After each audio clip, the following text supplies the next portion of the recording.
Hi, so I just want to explain how to actually learn Emacs because if you don't if you don't understand how to actually learn Emacs, you're going to end up bouncing off of it and you're never going to be able to learn it. So the first thing you really need to know is Emacs is really, really, really, really old. So this means it was made before most of the common standards like Control S. So that's like the first thing that people like notice. Like it's in order to save, it's Control X, Control S because you do Control X um, to do everything basically. Um, yeah, that at least that's the default. And then like Control F to find is like standard now, but back then they didn't have it, so they used Control S for save. Sorry, they used Control S for search, which it makes sense now. Sorry, it made sense back then because there was no standard for search, but now it doesn't make much sense because everyone else uses it.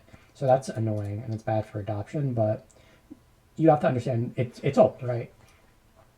And it was created basically before the first keyboard was even standard. So like one thing in Emacs, right, is you have basically ways to define key presses, right? So Control is capital C, so Alt is capital M, but that actually stands for meta because the old keyboards right here, basically it didn't even have a fucking Alt key. It had a meta key, right? So that's kind of why that's why it's meta in Emacs because they just use it as a replacement. Also, if you notice back in this, there's actually no Windows key. There's a super key, right? But almost every keyboard has a Windows key now. Or if you have a MacBook, they have the command key, right? So instead of in because Shift was capital S in Emacs, they just have lowercase s for super, right? But they added, I think they added hyper also. They have hyper if you wanted to bind that, but I don't think it's bound default in most things, so you probably won't use it. But that's an aside. But anyway, it was developed on a different keyboard, so it has different keys, right? Yeah. So each of the keybinds, even though it was developed a long, long time ago, there's special mnemonics for each key, right? So Control F is for forwards. You can use it to move a single character forwards. Well, Control B is to move back, right? However, Alt B or Meta B, you could use to move a word forward, and Meta F for a word forward, and then Meta B for a word back, right? So you could see how they kind of coincide with each other.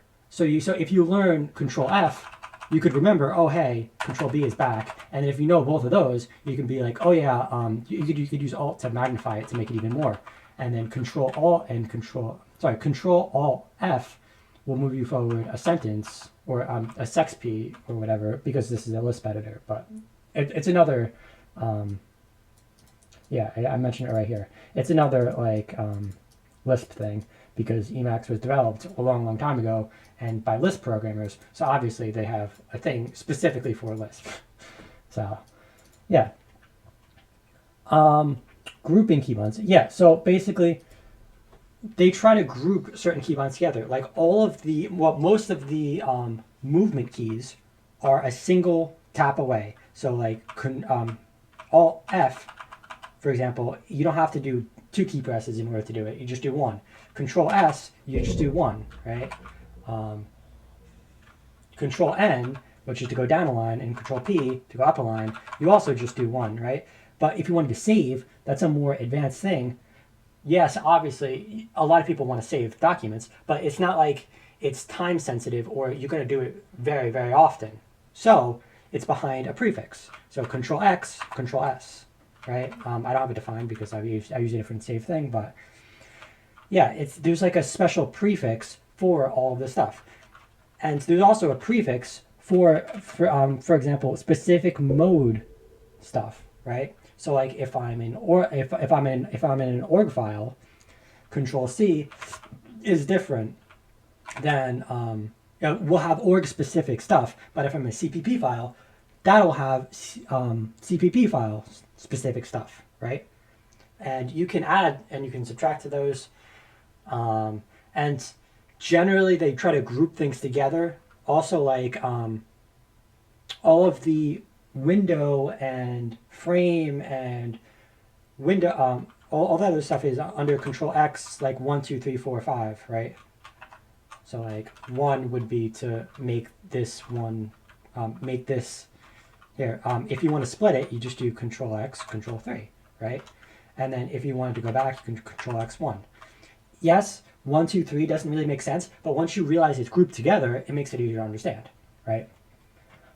Everything, Emacs is just a glorified Lisp REPL, right? So it allows you to develop code so that you can have you could have specific functions which do specific tasks written in Lisp, and you can run live code while you're editing to edit other code, for example, which that makes everything super easy, because if you want to find like a keybind, what a keybind does, well, it's just a Lisp REPL. So every single key just runs a function in Lisp, right? So if you wanted to find out what a specific key does, Control X, Control K, and then you press any key. So like Control F, right? And then this will give me the the forward char command, and that's just a Lisp command, right? So it's essentially just a Lisp REPL. By the way, I did Control X, Control 0, which got rid of the window. Remember, all of the like the Control X 1, 2, 0, 1, 2, 3. That's all to do with the frame and like moving Windows stuff around.